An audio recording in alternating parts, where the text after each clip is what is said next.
Malam itu, hujan turun perlahan. Bukan hujan deras, tapi cukup membuat dunia terasa lebih sepi, lebih dingin. Naila berdiri di balik jendela kamarnya, memandang kosong keluar. Di tangannya, secangkir teh yang sudah dingin. Di hatinya, amarah dan luka yang belum juga mengering. Sudah 3 hari Dava lebih banyak diam. Tidak ada tawa. Tidak ada sapaan. Hanya kebekuan yang terasa di antara mereka. Naila tahu ada yang berubah. Tapi bukan hanya itu yang mengganggunya. Sebuah nama muncul di layar ponsel Dava saat dia lupa menguncinya semalam. Ayla. Bukan sekadar nama. Tapi masa lalu yang Dava bilang sudah selesai. Sudah terkubur. Naila ingin percaya. Tapi instingnya berkata lain. Sementara Naila berperang dengan pikirannya sendiri, hidup kembali membuka luka lama. Seorang pria berdiri di depan rumah mereka pagi itu. Dengan jaket hitam yang masih basah oleh hujan, dan sepasang mata yang tak berubah sedikit pun sejak terakhir mereka bertemu. Revan. Laki-laki yang pernah Naila cintai. Laki-laki yang dulu harus ia tinggalkan demi menikahi Dava. Laki-laki yang kini kembali, membawa cinta yang tak pernah benar-benar mati. Aku datang bukan untuk ganggu hidupmu, Naila. Aku cuma masih menyimpan sesuatu yang belum pernah selesai. Naila terdiam. Lidahnya keluh. Kenapa Revan kembali sekarang? Di saat rumah tangganya mulai retak, di saat Dava pun sedang menyimpan rahasia? Sore itu, Dava melihat mereka berbicara di teras. Tak ada senyum dari Naila, hanya sorot mata bingung dan takut. Tapi bagi Dava, itu cukup membuat hatinya bergetar. Dia tahu Revan. Pernah mendengar namanya dari cerita ibu mertuanya. Tapi Dava tak tahu seberapa dalam luka yang pernah Revan tinggalkan dalam hidup Naila, dan seberapa kuat rasa itu masih hidup. Malamnya, Naila dan Dava kembali duduk di meja makan. Hening. Sunyi. Hanya suara sendok dan garpu menyentuh piring. Revan datang buat apa? Ayla juga, ngapain tiba-tiba nelpon kamu, Dav?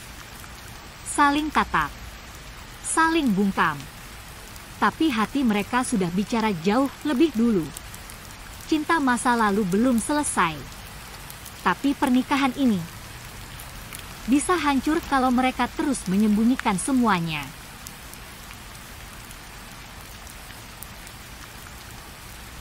Pagi itu, rumah tampak sama. Dinding yang sama, meja makan yang sama, dan 2 cangkir kopi yang sama. Tapi tidak dengan rasa di dalamnya. Dava duduk lebih dulu. Matanya terpaku pada layar ponsel, tapi pikirannya jauh. Kenapa rasanya semua jadi canggung? Apa semua ini salahku? Naila melangkah pelan. Tarikan napasnya dalam, seakan menyiapkan diri untuk perang yang tak pernah diumumkan. Harus berapa lama lagi aku pura-pura tidak tahu?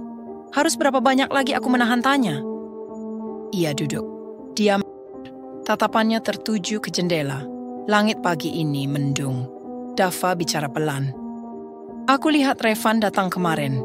Jantung Naila berdetak lebih cepat. Akhirnya dia tanya juga. Iya, dia hanya mengantar surat dari mamanya. Tidak penting, jawab Naila datar. Tapi hatinya bergemuruh. Kenapa suaraku terdengar seperti orang bersalah? Dava menatapnya. Tapi cukup penting untuk bikin kamu senyum. Kata-kata itu menusuk. Naila langsung menatapnya, kali ini dengan sorot marah yang tak bisa disembunyikan. Aku senyum karena dia datang dengan niat baik, bukan karena aku masih mencintainya. Atau mungkin aku mencoba meyakinkan diriku sendiri. Lalu Naila balas bertanya, tajam, dan kamu? 3 hari terakhir tidurmu lebih panjang dari kata-kata yang keluar dari mulutmu. Kamu pikir aku nggak sadar kamu menghindariku? Kamu dingin, kamu jauh, Tapi kamu marah saat aku terlihat bahagia. Dava menunduk. Kita makin jauh ya? Naila mengangguk lirih. Iya, jauh sekali. Dan yang paling menyakitkan dari semua ini, kita sama-sama tahu, tapi kita diam. Dava menghela napas, dalam. Kita memang sudah jauh, Nay. Bahkan sebelum Revan datang. Bahkan sebelum Ayla muncul di ponselku. Naila terdiam. Jadi benar. Aku bukan satu-satunya yang hadir di hatimu sekarang. Aku gak mau kita kayak gini terus, ucap Naila. Suaranya pecah, tapi penuh harap. Dava menatapnya. Di matanya masih ada luka, tapi juga ada cinta, yang entah masih utuh atau hanya kenangan dari cinta yang dulu. Sementara itu, di sisi lain kota, Revan berdiri di depan rumah kecil yang sudah lama ia tinggalkan. Di tangannya, secarik foto lama, dirinya, Naila, dan senyum yang dulu pernah mereka miliki. Aku terlambat, tapi kenapa rasanya masih ada ruang untukku di hidupnya? Langit mendung, dan seperti hatinya, hari itu terasa menggantung tanpa kepastian. Pagi itu, matahari bersinar hangat, tapi rumah itu tetap terasa dingin. Naila duduk di meja makan dengan wajah kosong. Di depannya, piring yang nyaris tak disentuh. Ia hanya mengaduk nasi tanpa benar-benar berniat makan. Langkah Dava terdengar mendekat. Ia datang terlambat dari kebiasaannya, tanpa senyum, tanpa sapaan. Maaf, aku kesiangan, katanya singkat, lalu duduk di seberangnya. Naila hanya mengangguk pelan. Tak ada kalimat balasan. Yang ada hanya keheningan.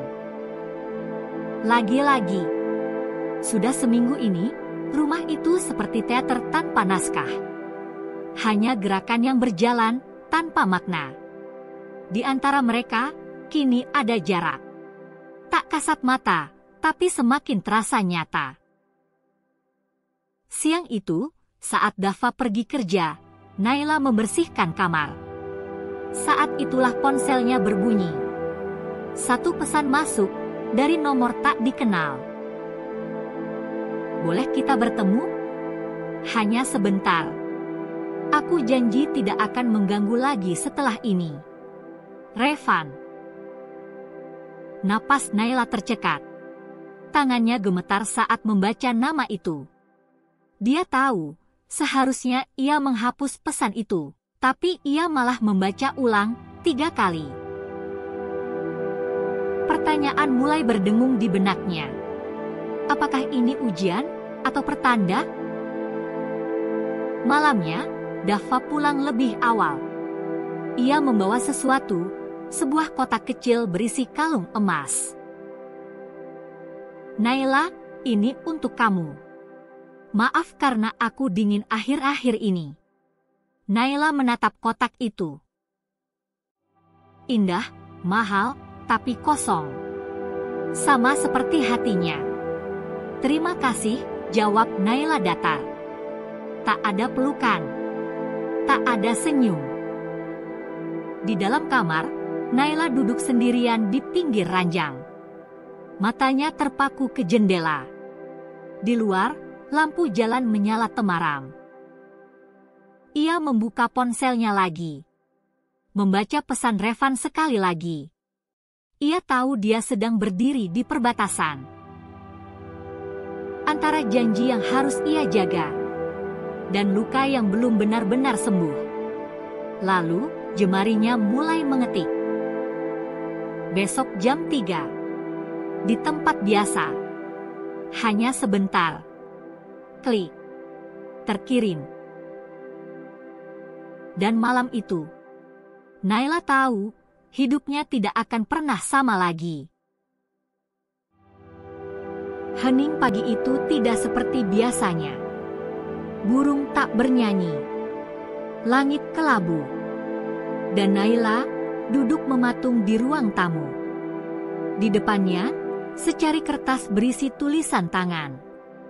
Bukan miliknya, tapi cukup untuk membuat jantungnya berdebar keras.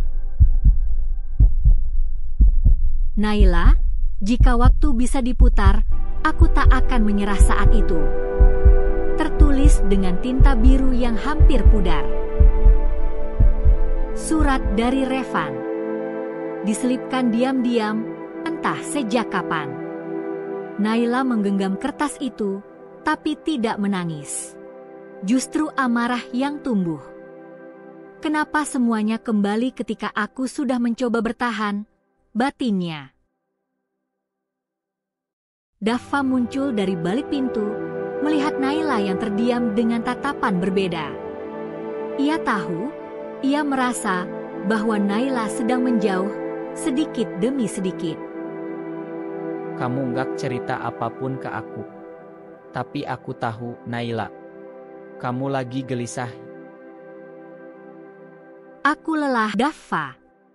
Kita saling menyimpan terlalu banyak, dan aku mulai kehilangan siapa diriku sebenarnya. Suara Naila lirih, tapi mengiris. Daffa menahan diri untuk tidak bertanya lebih jauh. Tapi pikirannya kacau. Ia memikirkan satu nama, Revan. Beberapa jam setelah itu, Naila menerima pesan. Bukan dari Daffa. Bukan dari Revan. Tapi dari seseorang yang selama ini diam. Ayla, aku gak akan menyerah. Daffa pernah mencintaiku lebih dari apapun. Naila tak tahu harus tertawa atau menangis. Hatinya kini seperti jalan bercabang. Tak ada arah yang benar. Tak ada langkah yang tanpa luka. Malam itu, Naila kembali berdiri di jendela. Seperti malam-malam sebelumnya. Tapi kali ini, dia berbicara pada bayangan dirinya sendiri.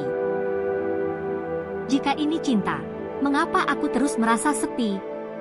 Jika ini pernikahan, kenapa tak ada yang terasa pasti? Lampu rumah padam satu persatu. Hanya lampu kecil di kamar Naila yang masih menyala. Di bawah cahaya remang itu, Naila menulis. Bukan balasan untuk Revan. Bukan curhatan untuk Daffa. Tapi surat untuk dirinya sendiri. Surat yang menyimpan keputusan yang akan mengubah segalanya.